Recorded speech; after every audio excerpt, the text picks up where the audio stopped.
Let's Talk Shelbyville. I am Marilyn Ewing inside the mayor's office. The mayor for the city of Shelbyville is none other than the very wonderful, the honorable.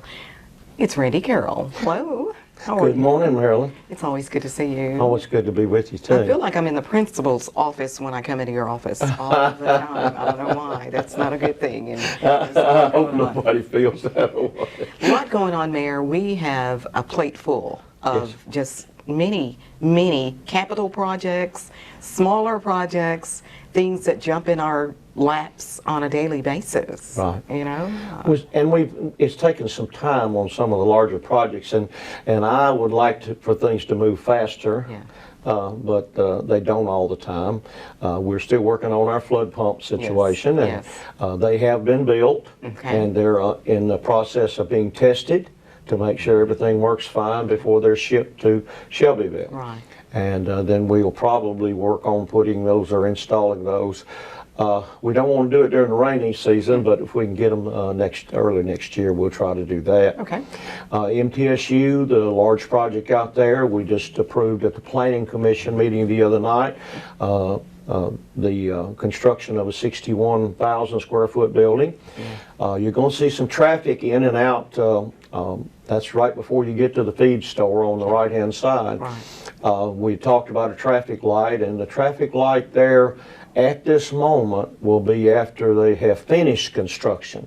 And I questioned the gentleman the other night about, well, with construction and the vehicles coming in and out, we'll have to kind of see what we can do to make sure safety is taken care of on the highway.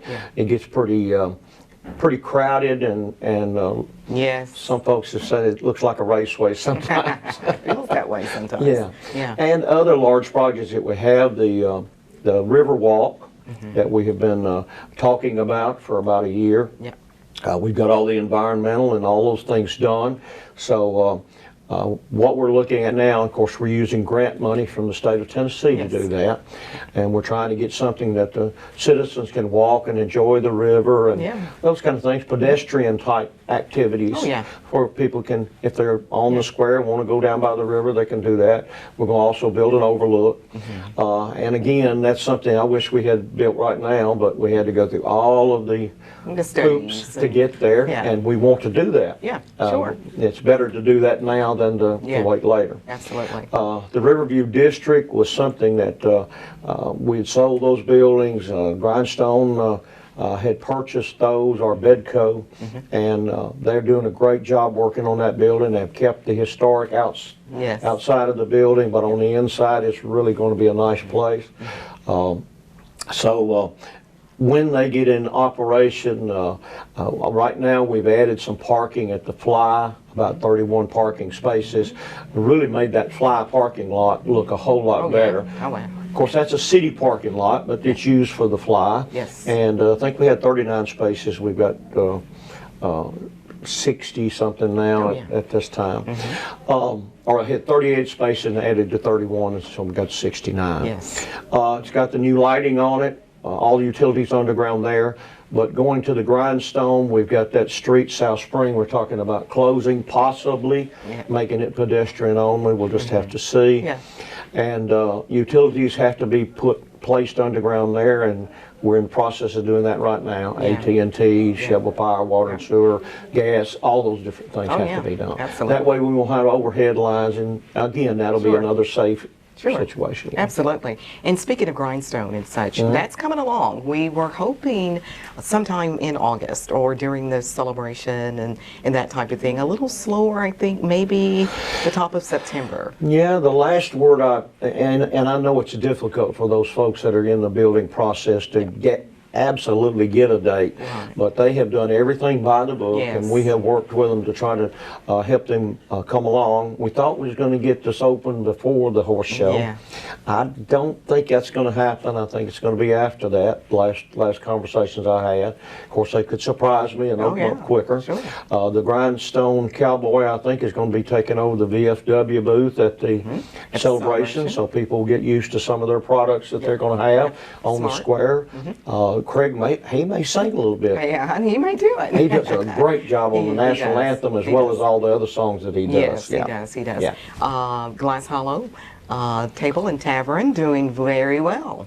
The square, the Shelbyville Square, It's of course, thriving. we had gotten the downtown revitalization for that just in time, and the Glass Hall and Ms. Beasley and her family, Jeb and them, they've done a great job with Yes, that building. they have. And now the services they're providing as Yes. far as dining and things like that. Yes. When I come up on the square on Friday and Saturday night now, it is not deserted. Oh, man. You're looking for a Yeah, parking there spot. are cars everywhere. And Yeah. all of our Sure. merchants and dining places. We've got a Shovel Pizza down next to the Sure. Capri now. We've got Bocelli's. We've got Pope's. We've got all the shopping around the square. Right. All of those things, and I guess some of them have changed their hours to kind of coincide with that crowd that's Sure. coming. Yeah. That's a good thing. Oh yeah, That's a good absolutely. thing. Well, Yeah. there's always something going on the square. It's a car show. It's just other activities, the wine walks, things of that nature. So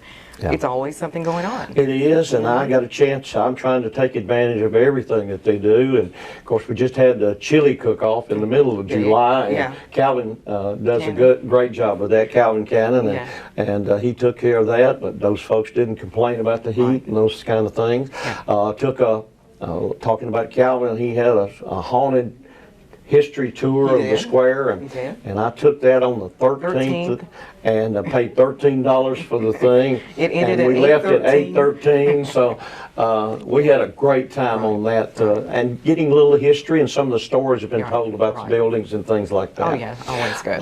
But yeah, everything is happening up here, and then out in the city. There's a lot of things happening. We've just gotten North Main, Yeah. and the TDOT did a great job doing that at night. And I mean, it looks so good. Since they've got the striping on it and everything, Yeah. it really looks It good. does. A big So improvement. nobody dig a hole in that, please, for a while. Okay. Speaking of North Main and the north side of Uh-huh. town, of course, a lot of things going out there. We have our second McDonald's, we have the Dutch Bros, we've got Right. 7 Brew, that we recently acquired and such. That bypass, it's going to be thriving as well. So I think some things may be going toward that area. Yeah, and we've got a lot of, well, not a lot, but we've got some residential. There's property that's owned on the 437 bypass, just as you come off of 231 and before you get to the traffic light down there at Fairfield Pike. Yeah. There are a couple of properties that were looked at and purchased, and they're wanting to build in one, maybe a gated multifamily. And then the other one, they were going to do single family residential. We're still working on those, getting them through planning and codes and those kind of things to see how that will work. Folks say, well, the bypass, what about that? If you own a piece of property, then you actually get from TDOT one entrance and exit for that bypass. So if we have something like that, they will look at how that entrance and exit can be done safely. Yes. If it needs to be wider than normal. Yes. With a turn lane in it. That's some of the things we've got. We've just gotten Wingstop. Yes. 5 Below. Is it Yes, 5 Below? that's right. What else have we gotten out through there? Wow. It seems like it's going that way. Right. And we have been working so hard. You have, we have, all the staff and myself, city council members, trying to get things that people need in certain areas of town. Yeah. Going toward Tullahoma, that area over there, which I consider that east, some people call it south, but they need a large grocery store over there for the people that live in Normandy and Wartrace and Bell Buckle, or just coming off the bypass. If somebody's coming from Nashville or Murfreesboro and they go over toward the bypass and get on Tullahoma Highway, if we could get some shopping there, they wouldn't have to drive all the way across town, and it wouldn't hurt the other businesses. So I'm not trying to hurt the other businesses at groceries and things, but we're looking for things that people are asking for and need in those areas. Yeah, So yeah. we thought we had one on the hook. Well, Starbucks is there; they're breaking ground, and they're working on that right now. Okay. Publix, it comes and goes. Sometimes we see the deal is working, and it's not between the city of Shelbyville, but between the property owners and Publix. And Some people have asked for that particular store, and there's some property out on 231 North that would make a great shopping center. Yeah. Make a great shopping center. Yeah. And then we could do some work with the roadways in behind that, Midland and Peacock and all those kind of things that really need some help right now. Financially, it's very expensive to do that road work, and we're trying to do as needed around the city. On past that property that I'm talking about, on past the bypass on the left out there, there's some property that may develop into maybe commercial, a grocery, or maybe a little shopping center or something. We're hoping on that. Yeah. If MTSU does everything that you're talking about, and they should be finished about 2027 with their initial plan, if they put the dormitory and all those things out there, then we know there's going to be dining that's going to be needed, food. Not all students want fast food, and that's what we're looking for the future. Where are we growing, and those kind of things like that. To the west, well, if we can get a shopping center going, if we can get one of these larger national chain groceries or regional chain groceries, then sometimes they have people that come with them. And clothing, we need men's and women's and children's clothing, and we've got some great ones already in town, but folks like choices, and I like choices.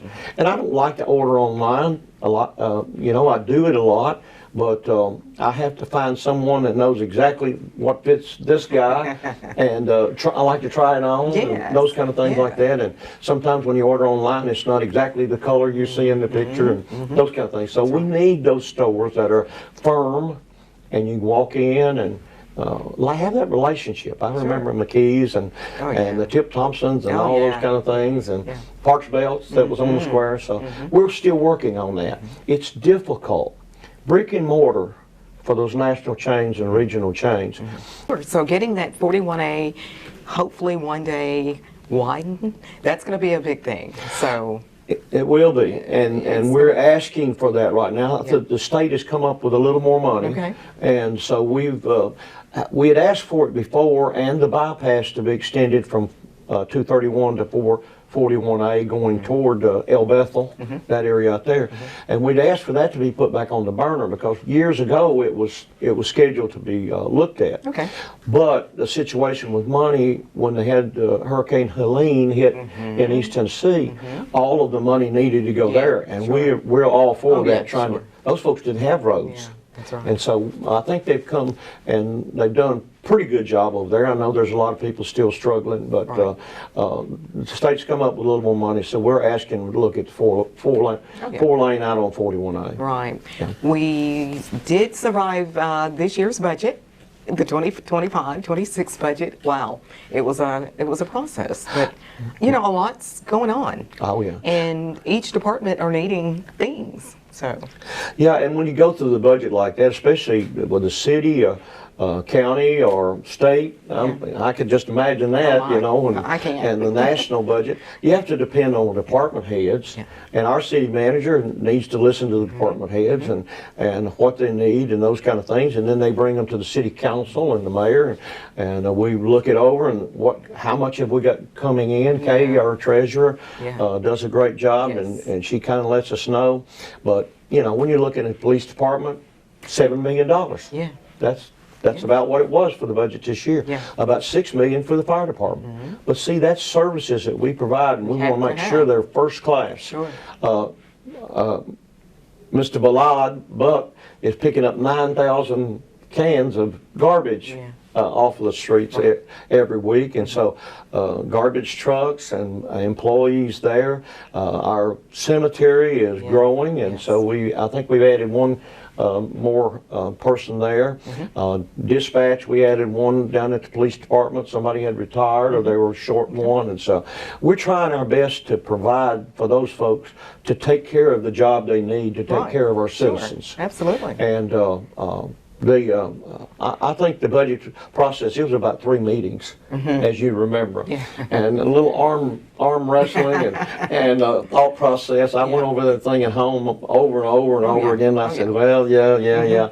But also depended on the folks that are here, our staff and stuff. Yeah. Absolutely, and people maybe not realize that we have over 250 employees for the city of Shelbyville, and that's quite a few people. That is quite a few people. Yeah, so quite a few needs and all of these things. So I think we're kind of getting it together and making it all work. So yeah, and giving them good benefits and things like that, because they've got Very families, important. got children, and things like that we want to make sure that they're taken care of. Yeah, absolutely. Yeah. As I mentioned, day to day, there are things that's thrown in our laps and such, and people are asking of us some things that sometimes we can help with, and sometimes we just don't, really get involved with, so it's kind of difficult. It begins to kind of tug at you when you can't really help a person. Yeah, and it's difficult, like you say, when you can't. But we get those small items. We do. And when we call them small.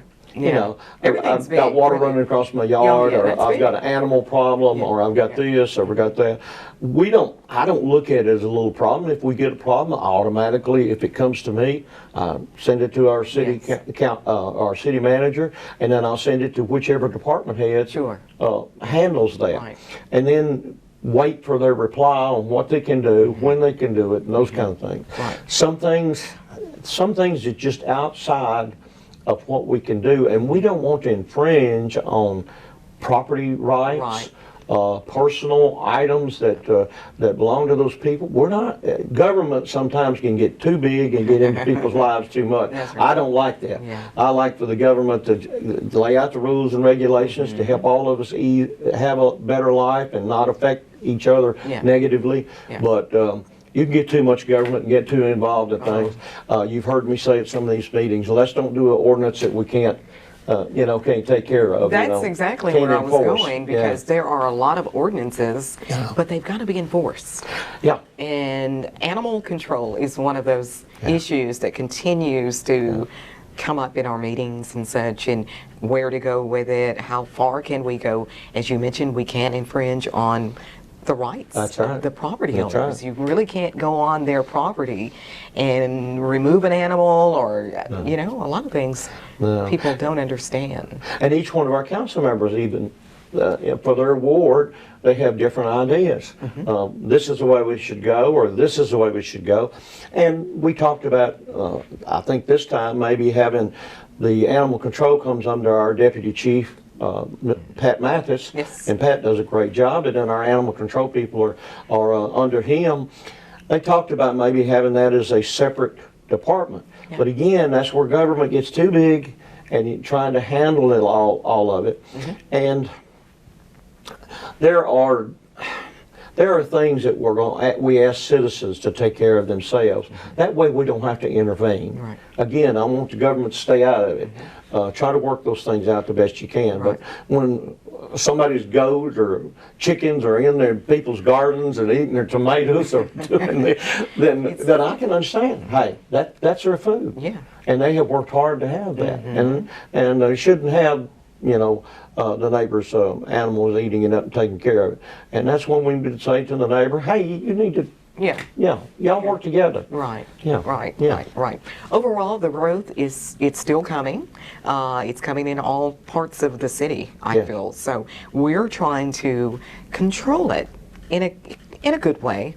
We want growth, but we want it in a, fashionable, a moderation, a sensible style. Planned. Yeah. We want planned growth, and it has slowed down a little bit. Residential has slowed down some, and I don't know if it's because of the interest rates. I don't think building materials, I think they're lower than they were a couple of years ago. But and we've got some sitting out there that we didn't have before that have not sold.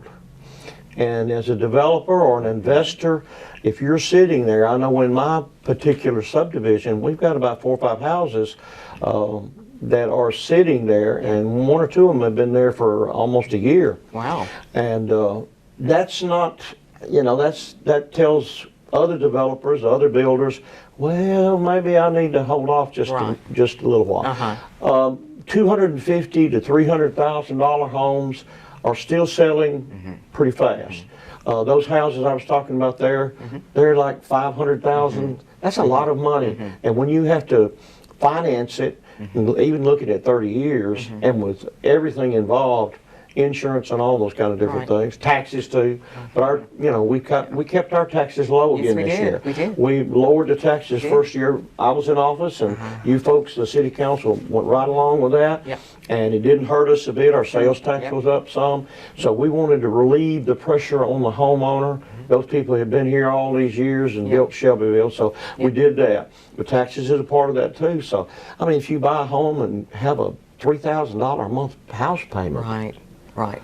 Everybody in the family's going to have a job. Isn't that right? That's right. That's right. That's right. That's right. You were actually interviewed with one of our local news stations along with the city manager just yesterday, actually. So that was concerning growth in the city. Yeah. And it's funny how you talk to, but News Channel 5 had given us a call, Rob Coles, and wanted to know if he could come down and do an interview and things like that.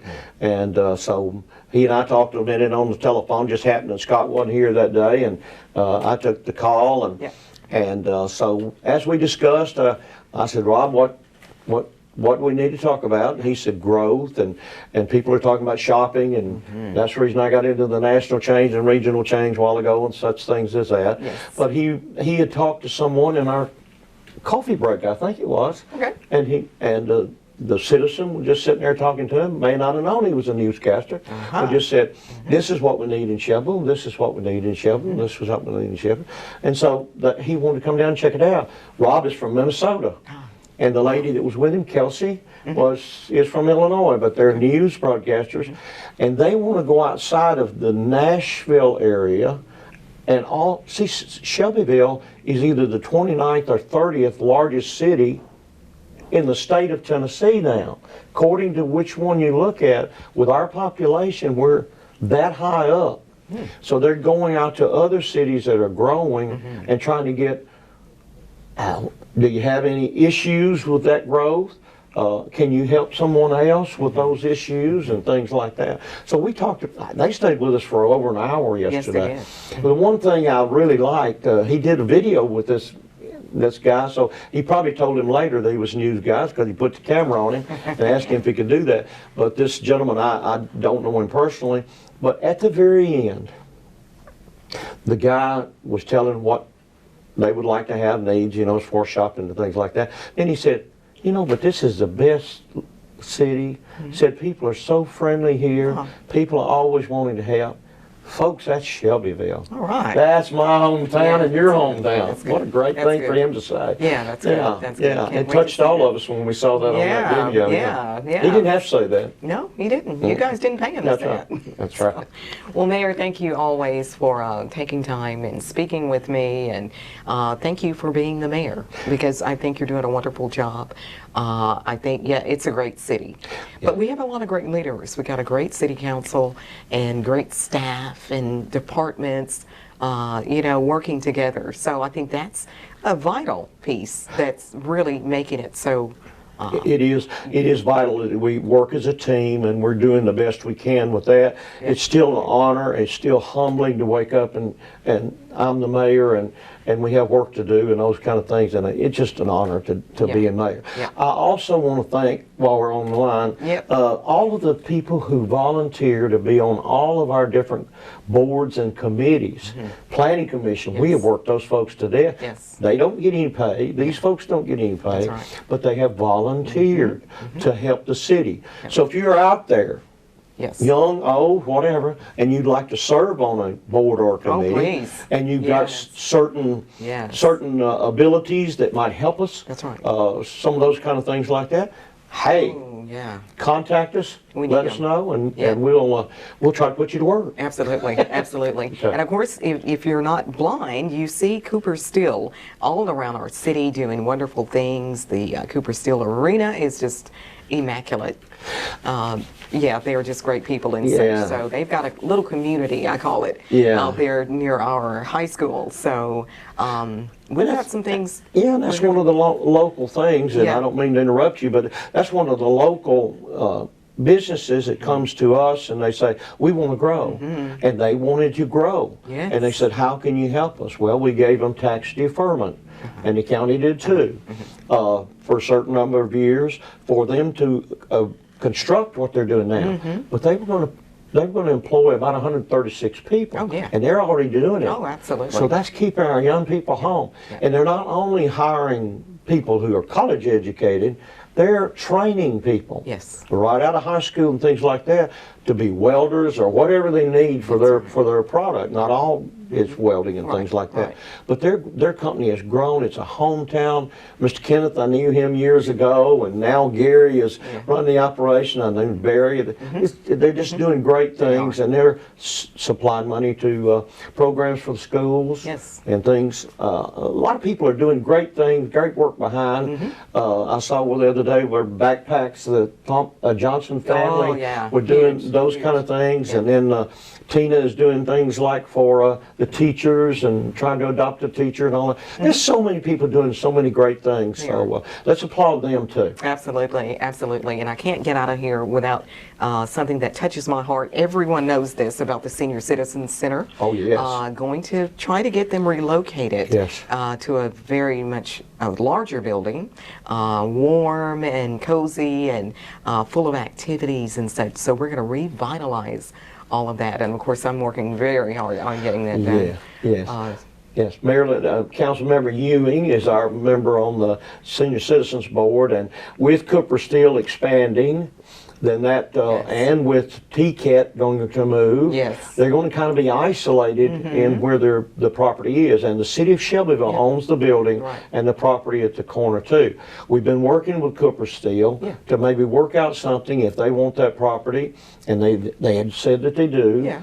And if they want that property, let's build a as good or better, I think, and a more convenient location for our senior citizens. Of course, we serve a lot of the senior citizens through our rec center, and Cindy out there does a great job with them, working there. But we want a senior citizen center, something really nice that people will come to. People will come out of their houses then. COVID kind of knocked it back a little bit, but Sonia and her group, they're doing a great job. So, and Marilyn, we're going to try to find the best spot for the building, whether it's an existing building or a new one, and make it more convenient for those folks to get there. And then we can work on programs. Oh, yeah. Yeah, let's take a trip with the senior citizens. Absolutely, we'll do it. We will do it.